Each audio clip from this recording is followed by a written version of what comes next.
Hello and welcome to this video tutorial. My name is Novelo and today I want to show you how I solved my problem of a destroyed fish tank. The story behind it is a few months ago I bought a fish tank to make some images, and then after 2 weeks I stumbled over it and I destroyed it. Quick tip: don't put a glass object on a black floor, you don't see it. Okay. As you can see, I render here a water surface, and that was my problem. I had a customer who wanted me to make a composing of a landscape with a water scene beneath, and for this I needed a wavy water surface. I had no fish tank anymore, and for only one composing, going and buy a fish tank, it's a little bit an overkill. And by the way, you always get wet, and I don't like to get wet. Only when I do the shower I want to get wet. Okay, so I made a little setup here. I've seen a tutorial from Enterprise at blenderguru.com. He's a really amazing guy, a good teacher, and he's really a Blender guru.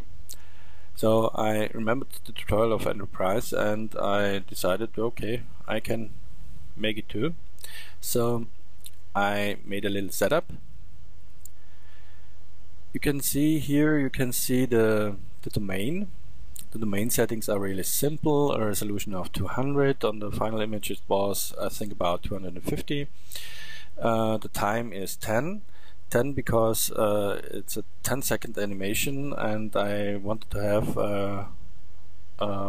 realistic water movement. Then the real world size is 1 meter, the fluid particles, tracer particles 1 and subdivision 2. The fluid is just simple a fluid. The fluid object. Moment. Okay. Now, so just a fluid object. Nothing special here. We can hide this.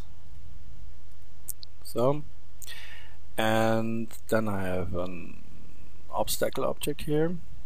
It's a simple icosphere with a really low resolution. It's a fluid object, obstacle, nothing special here too.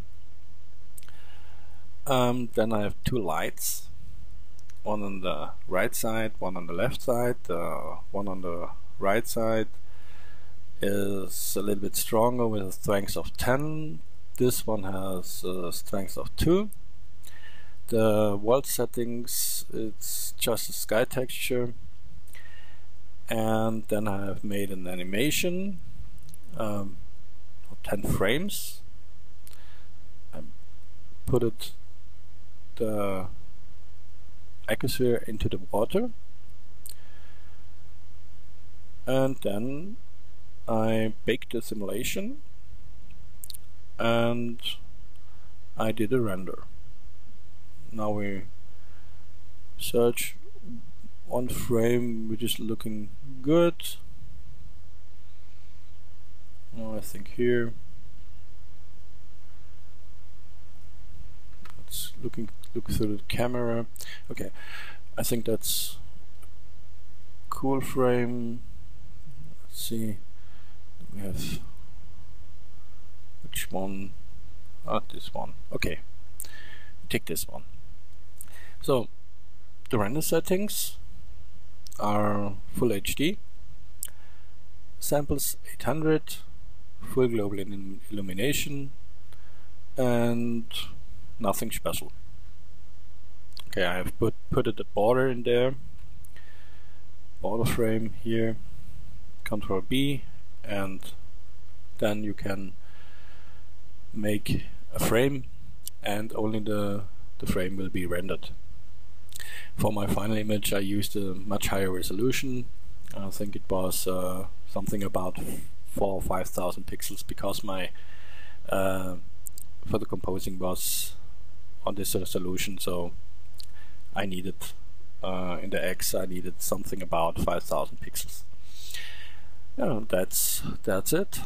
If I render this, I should get a really realistic water wavy surface.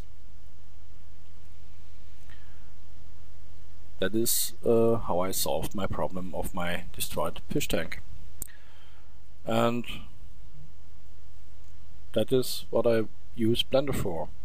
I use Blender for my daily work. Even if I need only one piece of a picture, an example like here, the wavy water surface,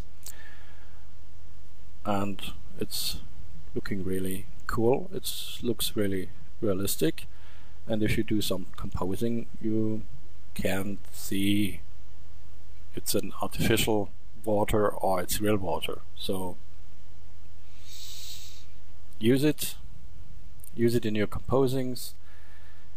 Blender is so versatile, you can really do so much with it, and I do it. I use Blender always to when I have something to do, composing or something like that, and I don't have an object, I model it, I render it, then I use it. So that's because I'm using Blender. It's an amazing piece of software. And that's all for today. Thank you for watching, and if you like this video, please like it underneath the video, and or subscribe to my channel. Thank you for watching, and goodbye.